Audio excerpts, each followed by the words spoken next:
This is Tracy HD, and I want to thank you for joining me today for our monthly February 2016 tarot reading, and this will be for the sign of Leo. And as I shuffle the deck, I'm asking all light beings, angels, and God, please relay the message I need to share with my viewers for the highest good of all. And for the beginning of the month, we'll take a card from the top. The middle of the month, we'll take a card from the center. And the end of the month, we're going to take a card from the bottom for the end. Okay, we start the month with the Nine of Wands, or the Knight of Wands, the Knight of Wands. And they are perched upon a horse with one wand in their hands. And this card, there's clouds in the background. All of these cards have a very mysterious look to them. They're mostly black and white with maybe one touch of color. And in this card, I'm not sure if you could see it, the very top of the wand is a bluish color, but it kind of really blends in with the background, so you really can't notice it all that well. But when I look at this card, the wand to me, the Knight of Wands, the Knight could either be you, or this could be someone in your life, okay, that you're aware of, someone that is in your close circle of family or friends. This could also represent an energy as well. Okay, so in the beginning of the month, the Knight of Wands, okay, is a very adventurous type of impatient person or energy. Okay, this is the kind of person that likes to explore. They're very passionate about what they do. They have a zest for life. Okay, and they don't think about stuff before they act. They're impulsive. Okay, they don't sit back and weigh the pros and cons or decide if what they're going to do is maybe going to hurt someone or bring pain to someone. They just want to act on whatever impulse or whatever, they wish to pursue. Okay, and this is telling me in the beginning of the month not to be reckless towards other people, to take other people's considerations and situations, into consideration. And then we have the middle of the month, the Wheel of Fortune. And that is one of the best cards you can get. Of course, the Wheel of Fortune is a wheel, okay? And the center of the card is red, okay? And it's card number 10. And when I look at the Wheel of Fortune card, it is just that. The word fortune stands out to me, okay, which is a good thing. It's a positive energy. Okay, and when I look at it, I'm thinking what I'm getting from it is it's sooner or later, it's fate. It's basically fate, this card. That's what I'm thinking.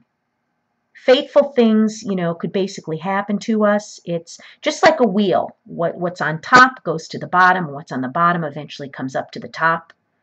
And it's, how could I say, I don't want to say wheel of fate, but it's just the turn of fate, a twist of fate. And this card is a very happy card.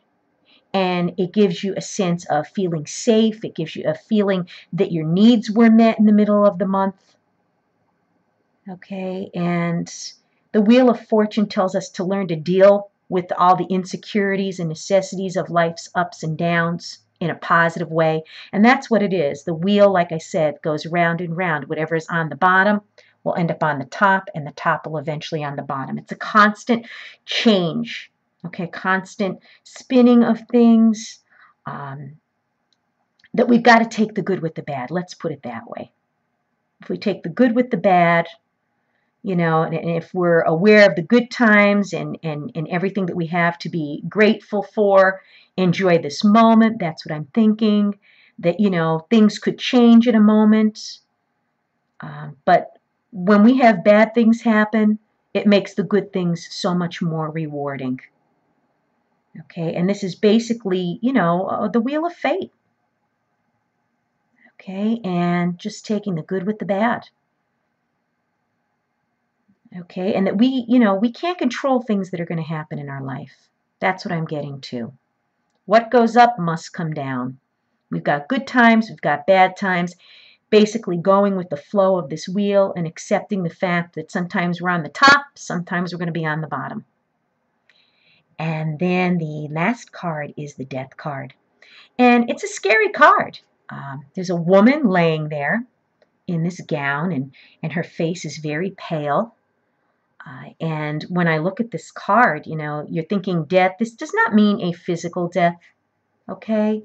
This means is the end of something, okay? And maybe at the end of the month, you're trying to hold on to something that is not meant to be in your life, or maybe has already run its course, okay? Not everything is meant to stay in our lives, okay? So when I look at this card, okay, you have to let go of something at the end of the month. Okay, and it may be a painful ending, okay, but again, when something ends, it's making room for something better to replace it. And when something ends, sometimes you may even feel a sense of relief. Okay, and when one thing dies, another thing could be reborn too. Okay, the ending doesn't mean the ending of all. It could mean ending one thing in order to allow the birth of something new, because birth is just opposite of death. Okay, so this could indicate that something is coming to a natural end. Okay, and like I said, it does not have to be a physical death in your life, but it's something that is going to end. Okay, and think of it in a way that, it could be the end of a friendship or relationship where, maybe you've outgrown each other. Maybe it's the end of a job or a career where you've decided to take on maybe another profession that's going to be better suited for you. Okay, it could be the end of an addiction, which is a good thing. It's the end of something bad. It doesn't necessarily have to be the end of something good that you liked. It could be something that was burdening you. Maybe you've finally gotten over an eating addiction or a shopping addiction or an addiction to drugs or alcohol. But whatever it is, something is coming to an end, a natural end, and there's nothing that we can do at the end of the month to stop it from happening. It's just meant to be. And by letting it go gracefully and being happy for whatever it was that you had, whatever time with it, it's going to be for your best, and it's going to allow to make room for something new and something better that's going to be in your best interest at the end of the month. So, again, think of your actions, okay, in the beginning of the month, or this may be someone in your life that's kind of reckless. By the middle of the month, we're accepting the ups and downs of life. Sometimes we're on top, sometimes we're on the bottom, but that's how life is. And at the end of the month, something is ending. Again, it could be a bad thing that's ending, that's finally releasing you from its grasp, maybe an addiction. Or it could be the end of a friendship that just, ran its course, and it will make room for new people to enter your life. Whatever it is, it doesn't have to just be a death where it's gone. It could be making way for something new, something to be born in your life that's going to be better, and something that's going to be for your highest good. If you've enjoyed this reading, please subscribe to my channel because I will be back.